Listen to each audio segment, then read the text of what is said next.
Wacana kebijakan libur sekolah selama Ramadan direspon positif sejumlah organisasi Islam. Menyusul Muhammadiyah, pengurus besar Nahdlatul Ulama turut mendukung wacana libur sekolah selama 1 bulan ini. Informasinya kami rangkai dengan perkembangan kasus hukum yang menjerat Sekjen PDIP Hasto Kristianto. Meski berstatus tersangka, Hasto kemarin membuka acara di Surabaya.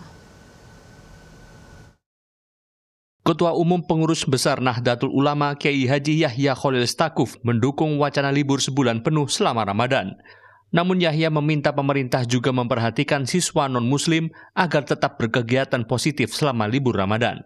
Ini kalau libur ini anak-anak kita arahkan untuk melakukan kegiatan apa, itu yang kita bicarakan. Jangan cuma bicara soal libur, lalu nggak disuruh apa-apa, itu juga persoalan. Setuju aja asal ada konstruksi yang jelas mengenai anak-anak sekolah ini kemudian diarahkan untuk berkegiatan apa.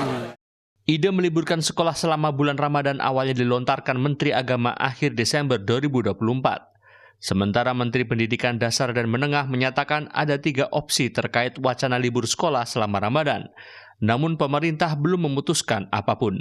Wacana libur sekolah saat Ramadan sebelumnya juga didukung Ketua Umum Muhammadiyah yang menyatakan bulan Ramadan harus dimanfaatkan mendidik akhlak, budi pekerti, dan karakter anak.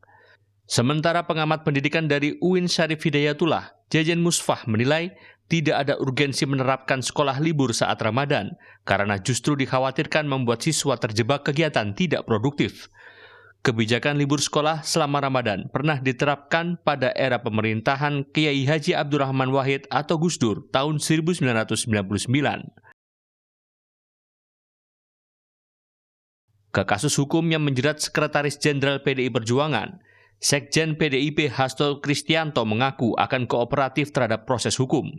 Namun Hasto berdalih tak ada kerugian negara dalam kasus yang disangkakan kepadanya. Meski berstatus tersangka dalam kasus dugaan suap terhadap mantan Komisioner KPU Wahyu Setiawan, Minggu pagi Hasto membuka sekaligus mengikuti lari bertajuk Soekarno Run berlari di atas kaki sendiri di Jalan Tunjungan, Surabaya. Kita percayakan pada proses hukum yang jelas terus melatih fisik, kesiapan mental, jiwa, dan raga.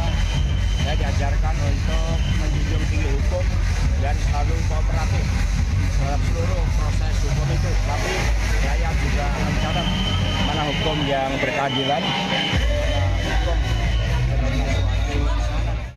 Hasto mengatakan aktivitas yang dia lakukan saat ini sebagai upaya menguatkan fisik, mental, jiwa, dan raga dalam menghadapi proses hukum yang tengah berjalan di KPK. Hasto berharap KPK menegakkan hukum yang berkeadilan, bukan pengusutan hukum atas pesanan. Tim Liputan.